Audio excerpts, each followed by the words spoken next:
guess what I did with the help from the guys at Generator Upgrade Supply?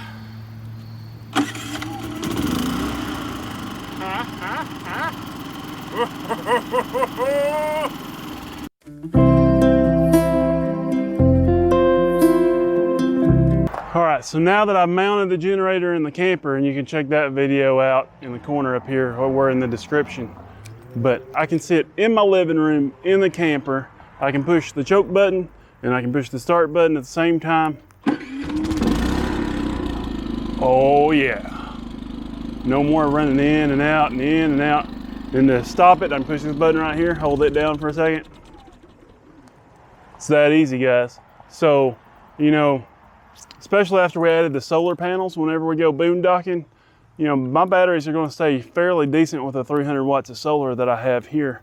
So I don't really need to turn this on if I'm going to be using the air conditioner, if I need to use the microwave for a minute, if we're going to watch TV for a little while. So I don't have to leave this thing running all the time. I did change the way that I mounted it in here this time. I'm going to have a video about that, just the updates, but I'm really pleased with this so far. So, like I say, choke, start. It's that easy.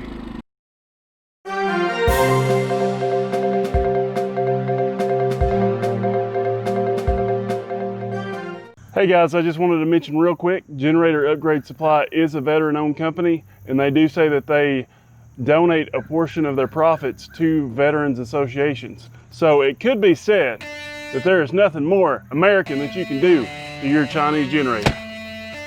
Yeah. All right guys, so I made like a whole installation video of this remote starter kit from Generator Upgrade Supply, and really it was just rather redundant because I was just watching Kenny's video where he installed it, and I would just follow the steps and installed it myself. So there's really no reason to show you all that, right? So we did take the generator on a trip for the weekend where we were boondocking, and that remote starter kit really came in handy. I could just push the button, I could turn the generator on from inside the camper if I wanted to. I could turn it off from inside the camper. It gets really good range turning it on. When you turn it off, apparently the electricity that the generator makes causes some interference with the RF signal. So your range is pretty limited there. They do say that they are coming out with a kit for a remote antenna so that you won't have that problem anymore if you're interested in that. But if you're like me and you're just wanting to leave it pretty close to the camper and just turn it on and turn it off, this kit has you covered, okay? So I'm really happy with it so far. The only issue that I've had was installation issue that I myself did. The cable that you get for the choke actuator, it just didn't sit down in there quite right the first time, and so I did have to take that panel off. So that's just two screws. You take the top two screws out on that same side where it has your oil fill door, and that cover pops right off and you can get right to it. So if you have any issues, it's real easy to get back and readjust that. So I just have to readjust it once, and that's been the only issue that I've had thus far. So when you're putting that on, make sure you get those cables down in there really good. It's just kind of a tight fit and small space to work with. But if you get it on there right the first time, you won't have to redo it.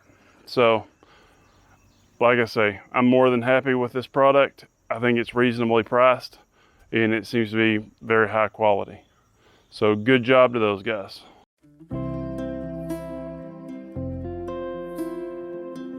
You know, I'm so happy that I got my remote start kit for my generator that was just plug and play. Seems like I was going to buy one time when I first got a generator that had the remote with it. It was a Champion. And I just can't remember why I didn't just go ahead and get it. Oh, I remember why I didn't get it.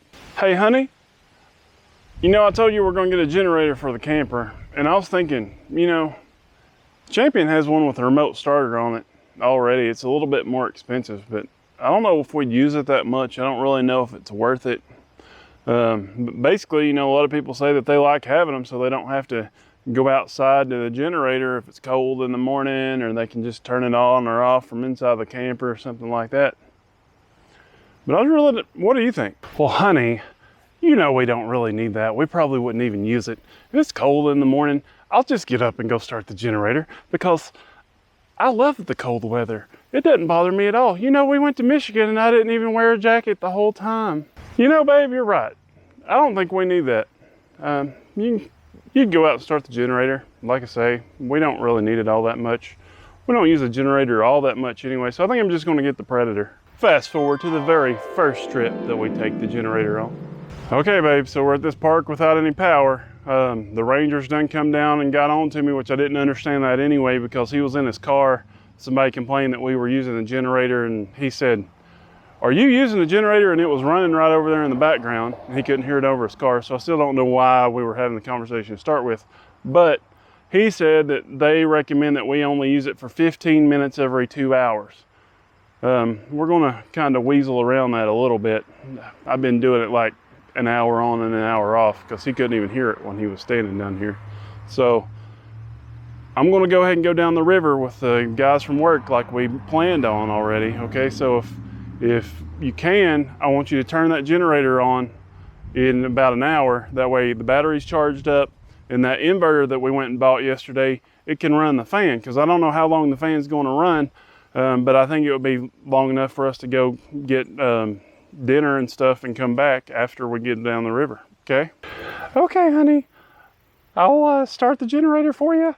All you gotta do is tell me how to do it, and that way the battery's good and charged up, and the fan will be running for the dogs since our dogs are kind of don't get along with other people so much sometimes or other dogs, so it'll be fine.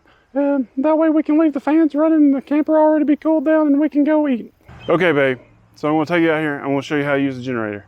It's not that complicated, but whenever you start it, you don't want a big load on it. So you either need to unplug the trailer or just turn the air conditioner off in the camper because it's really better to kind of start those loads, you know, a little bit at a time. That air conditioner, it just goes, okay?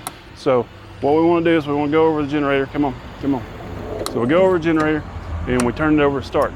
And when we turn it over to start, after we've turned everything else off, all we got to do is push this little start button right here. Push it right there, okay? So we're going to do it just like this. Start, and then when it starts, you got to take that knob and you got to push it up to run, okay? Because that's like the choke's being on, and it's not going to run very long with that in the start position. So you got to move it up to run so it runs better, okay? Now, you know, for some reason, if you turn it off and you turn it back on, then you don't put it back to start because it's already warmed up. So you just want to leave it on run because it won't start if you put it back to start, okay? What? Okay. About 3 hours later. Hey, babe, you about ready to go? We're going to go over to my coworker's house so we can eat dinner. You got the batteries all charged up and everything, trailer cooled off? No, that was just too complicated. I'm afraid I'm going to break something because you said I was going to break something. So I didn't do it. But honey, if you didn't do it, that means the battery's not charged and the fan can't run because the battery's probably about dead now. And I guess we're just going to have to stay here for an hour while everybody else is eating, and we'll just have to go over there whenever we can. Just really wish you would have started that like I told you because it really wasn't that bad. And then this isn't really what she said, but this is what she was thinking, and this is what she's going to say after she sees this video. Barrett, you're a hoe, but I still love her. Do not forget to hit that subscribe button.